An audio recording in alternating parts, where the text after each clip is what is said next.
Chapter 303, Blue Lock Japan just dropped. I'm not even gonna waste any time, we're just gonna get straight into it. We open with this fat dude. Economic results. Bro, calm down, bro. He slides in like he's Ronaldo, talking about some 78 billion. It's all thanks to Blue Lock TV and the Neo Eagles League. Our subscriber count is skyrocketing, our merch is flying off the shelves, and our relationship with FIFA is great. Oh my god, bro. There's no reason for him to be doing all this. His eyes have turned into actual yen. He's talking about capitalism is the best. And Ego just comes in. What do you want? I'm busy, so keep it brief. Ego-kun, here's a marvelous achievement. You've done an amazing job making such a killing for the JFU. However, why'd you cut him? Sessho Nagi, man. Sessho Nagi. He's popular, isn't he? Not that I know. And he's pointing to a board with Nagi on it. And he's slapping the shit out of the TV. I'm surprised with those fat ass fingers. He's not breaking the fucking thing. It was per the rules. That's all over now. Social media's gonna bring back Nagi. Ego's so mean. The world's tearing us a new one. Kaneshiro, you are not slick. I know exactly what you're doing here. Yeah, so social media is full of bring back Nagi. Oh yeah, I'm sure. You have definitely not been on Twitter these past couple weeks. Oh yeah. The amount of people that I saw dogging on Ego, man. Yeah, Kaneshiro, he's not on your side here. He'll be a gold mine player, so do another selection or something. I want you money-grabbing Tanuki. I'm here to give Japan a World Cup victory. In this project, I am God. And ooh, we got Henri in a suit. Okay, wait, it's only being teased right now. Let me not freak out. We from Blue Lock dreaming of being the best in the world. In Phase 1, we selected 35 players out of 300. They played against Japan's U20 representative team. And in Phase 2, the Neo Eagles League, their numbers thinned to 23. And everyone's clicking their cameras, getting ready to see the next gen stars. It's finally time for Phase 3, the U20 World Cup. Oh my god! Look at my queen. She's dressed so beautifully. We got Sagi, Rin, Aiku, and Sendo. You know, I would say it's a weird four pairing to have them be here, but it sort of makes sense. You have the top two of Blue Lock, and then you have the two most recognized from the original U20 team. So I get it. It makes sense. I feel like people were tweaking out about this on Twitter, but why are you surprised that Sendo's here? He was literally like the ace striker for the U20 team, allegedly. And Henri's saying, Japan will host it. 64 countries will participate. The highest number ever. And god damn, we get a double spread explaining all the teams participating in the World Cup. We got Loki from France, starting with Brazil apparently. If Japan versus Brazil is the very first match, that's gonna be a hell of a match to kick off with. Germany with Kaiser, England, Spain, Italy. Then we got flags. We got fucking Morocco, China, America. The new Generation 11 mentioned. How they're all gonna be gathered. So I guess they're all like really young, which I guess makes sense. New generation. I'm fucking stupid. These and other unknown foes will be faced by Blue Lock Japan. Oh, title drop. Our sets are set on one thing. Total victory. Don't kid yourself. I'm God. Who do you think haggled with FIFA to let Japan host this year? I'm the one who's been holding up Japanese soccer. You're just a dreamer who got hired by this god. This is an order. Bring back Sessho Nagi. Oh my god, I fucking hate this guy. He's got his veins popping. You are not Ego, man. And Ego, he's playing it cool. Then I quit. What? Per my plan, I assembled a team that will represent Japan to win the World Cup. I have no intention of changing the 23 players I chose for that. Sessho Nagi isn't needed. Plus, didn't you and I agree to that shitty promise? I can only choose 23 players. And I didn't choose Sessho Nagi. Got it? And you can see this fat ass, he is pissed. He's gritted his teeth. He's got the veins popping. Yeah, he's not fucking with this, but he knows he has anything because he knows he needs Ego. So then, is it possible we're gonna see Loki versus Rinatoshi? Or Kaiser against Yoichi Asagi? We get to see Lorenzo in the new Generation World 11 face off with the Blue Lock 11? And you know, I don't blame this guy for bringing all these names up because it is going to be really hype seeing all these familiars back in the World Cup along with all the other new Gen 11 characters. Yes, the U20 World Cup has primarily been viewed as the World Cup's little brother, a championship tournament for the world's best players younger than 20. But this time is different. Thanks to the Neo Eagles League and Blue Lock TV, this generation has garnered top-tier attention in all of soccer. You could think of this U20 World Cup as being as much of a mega event as the main World Cup. Can you feel it, everyone? Just look at these players who face world-class players in the Neo Eagles League, and you can feel that these times are about to change. A World Cup victory for Japan is no longer a dream, and now it's the time to turn our dream into reality. Fine then, Ego-kun, but I won't allow any more of this savagery. If we can't win the U20 World Cup, then you're Wait. Then you're What? Then you're you egotistical dreamer.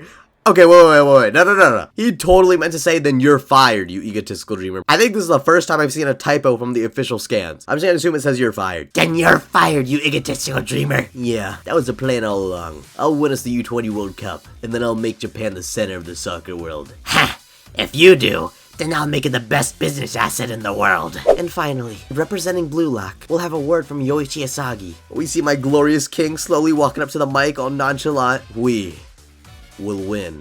Yoichi Asagi will make the U20 World Cup the hottest place for soccer on Earth. And everyone's cheering, clicking their cameras. Aiku and Sendo are geeked. You know, Rin, he's doing his nonchalant thing. He never gives a fuck. And Anri's excited. Okay, everyone, please look forward to the start of the new Blue Lock Japan. And we're in an arcade. 47 days until the U20 World Cup. As we see a fighter begging to be continued, we see Nagi with his eyes emptier than they've ever been. And oh my god, that is chapter 303 Blue Lock Japan. And this fatso, I genuinely cannot believe, out of all people, he is the one vouching for Nagi's return. I kind of figured it was going to be Ray Dark who was shooting for Nagi, but it seems like this fatty is the one doing it. And now, with this chapter, I feel like it's more than ever confirmed that Nagi is not coming back this arc. He really isn't. Because unless Ray Dark himself pulls up and tells Ego, now you gotta put him in, I just don't see it happening. In this chapter, with this fatty pulling up and saying it, I feel like, I don't know, it would be weird for Ray Dark to come in and just say the same thing, and then Ego bending the knee to him just because he's in a higher position. It just doesn't make sense. I'm pretty sure Nagi's out. I don't think he's coming back in this U20 World Cup. Now I'm very conflicted. I'm super conflicted, actually, because part of me thinks this is going to be the final arc. The way Henri has been hyping it up, like, oh my god, this is just like the main World Cup. We're fighting the new Gen 11. All these teams, starting with Brazil. It is making me think we're